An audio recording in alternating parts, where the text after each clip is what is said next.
Have you ever wondered which Little Nightmares game is actually the best? Today, I'm ranking every Little Nightmares gameplay and major expansion from the original game, basically DLCs, all the way to the newest releases. This ranking is completely based on my own opinion. If you disagree, let me know your ranking in the comments. Alright, let's get into it. Starting us off is Very Little Nightmares.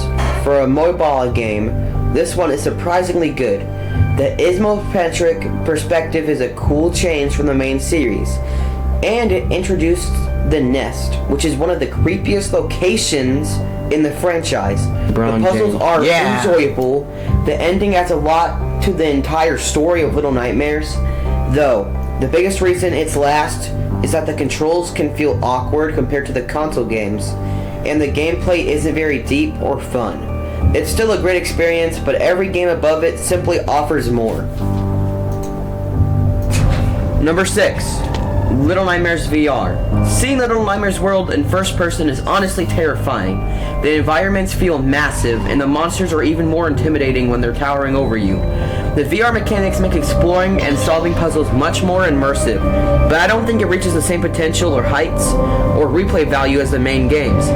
It's worth playing for sure, especially if you're a fan of VR, but I still prefer the traditional style of the series. I also don't like how the hood covers your screen and you can't change it. Hopefully they add that in the next update. On to number 5. Number 5. Secrets of the Spiral Expansion Pass. I really enjoyed getting more content after the main game of Little Nightmares 3. It expands the world, introduces new areas to explore, and gives players another reason to jump back into Little Nightmares 3. It's a fun expansion with great atmospheric, but since it's a DLC, it doesn't have quite the same amount of impact as the full games above it. At number 4 is Little Nightmares 3. The game had a lot to live up to after Little Nightmares 2. I think it did a good job, not the greatest job, because it definitely had some letdowns, but it was still a good game, okay? It had new protagonists, creative monsters in my opinion. The environments are really cool, especially the carnival. I think it's really memorable of the carnival. I don't really like the ending though, by the way. The co-op gameplay is a fun addition, and it makes the level design stay true to what makes the series special. My only issue is that I don't think it reaches the same level of horror, emotional impact, or even just fun as earlier games. Also, the puzzles are really easy and can just be bypassed if you play alone, which is why it lands at number 4. On to number 3. Number 3, Secrets of the Maw.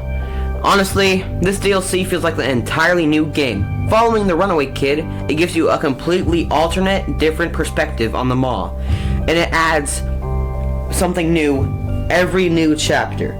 The depths, the hideaway, and the resonance are all fantastic. And the ending is one of the saddest moments in the entire franchise when you realize what happens. It's one of the best DLCs I've ever played. And if you enjoyed the original game, this expansion is absolutely essential. Alright, on to number 2. My runner-up, which might be controversial, is Little Nightmares 1. This is a game that started everything. The Maw is one of the most iconic horror settings in gaming. Almost every boss is unforgettable. The janitor, the twin chefs, the guests, the ladies, the atmospheric potential is incredible. The soundtrack is haunting, and even years later, it's still a game I love replaying. I even made a video on it you should go check out. It came very close to taking the number 1 spot. But, of course, we know who's number 1. Number 1. Little Nightmares 2. In my opinion, this is the best game in the entire franchise.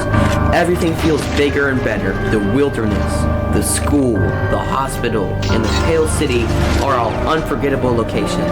The hunter, the teacher, the doctor, the thin man, the bullies, the TV people, and the final encounter are some of the best horror moments in gaming. The gameplay improves on the original in almost every way. The story keeps you guessing until the end, and the ending is the saddest, shocking endings I've ever experienced. The plot twist is insane. For me, Little Nightmares 2 is the complete package, and that's why it's my number 1. That's my ranking of every Little Nightmares game and expansion. If you enjoyed the video, leave a like, subscribe for more Little Nightmares content, and let me know your own ranking in the comments. I'll be reading as many of them as I can. Thanks for watching, and I'll see you guys next time on Matt's Board.